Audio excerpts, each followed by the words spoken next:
Hello, welcome back to the potting bench. Today I have here Paphiopedelum hirsutissimum.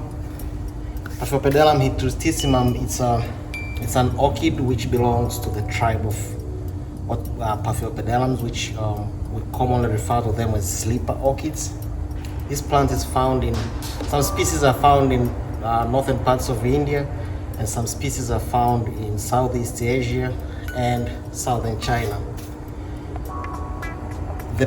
The name is derived, the epithet, the Hirsutissimum, is derived from a Latin word hirsus, which means hair.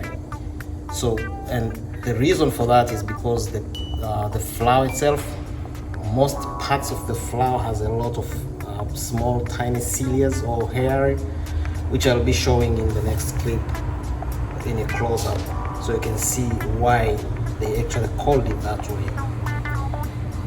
We all know, if you have grown any orchids, especially Paphiopedilums or the sleeper orchids, you will know that they can be really finicky to grow, but this one, it's not much of a problem as long as you give it enough light during the growing season, which is anywhere from spring to beginning of fall, and then you can lower the lights during the winter time. That's as far as lights is concerned. The plant needs to go dry when it's not actively growing, which is during the winter months.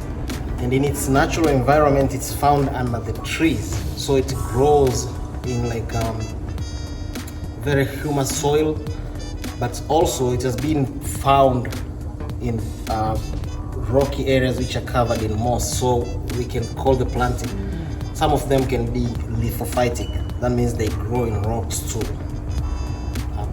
Unlike other hybrid Paphiopedilums, you can see it produces only one stalk, and on top of this, I mean, it produces a couple of stalks, but it produces only one flower on top of a stalk. And you can see some Paphios have more flowers in one stalk, but this one tends to have one flower per stalk. As you can see, this one is a very prolific bloomer. It blooms a lot. It only does this when it's already matured and in the blooming size.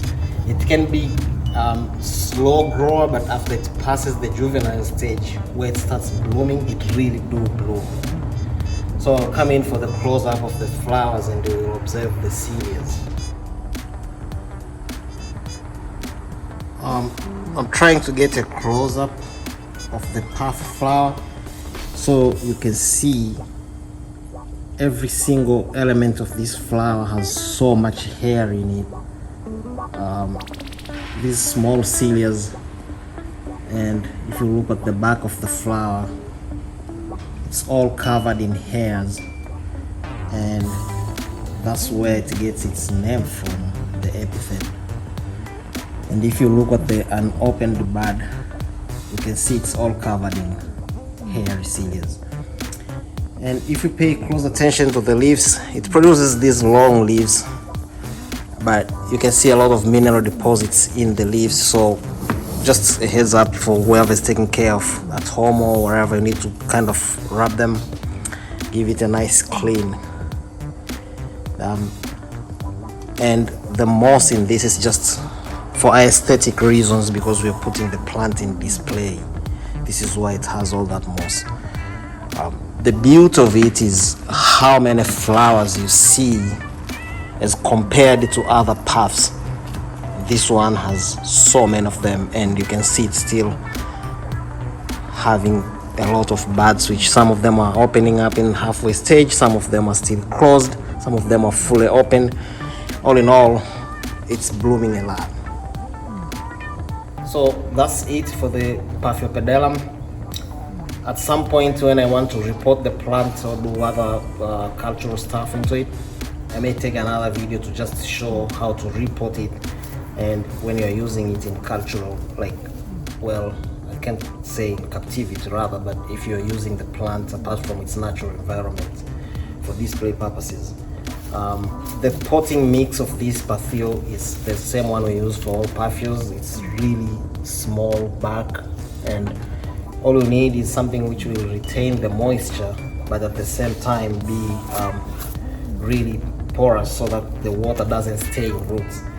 If you grow sleeper orchids, you will realize that if you water them too much, they tend to rot on the root zone. So you don't want the plant dry, but at the same time, you don't want it too wet, especially during the resting stage when it's like winter months up here in North America.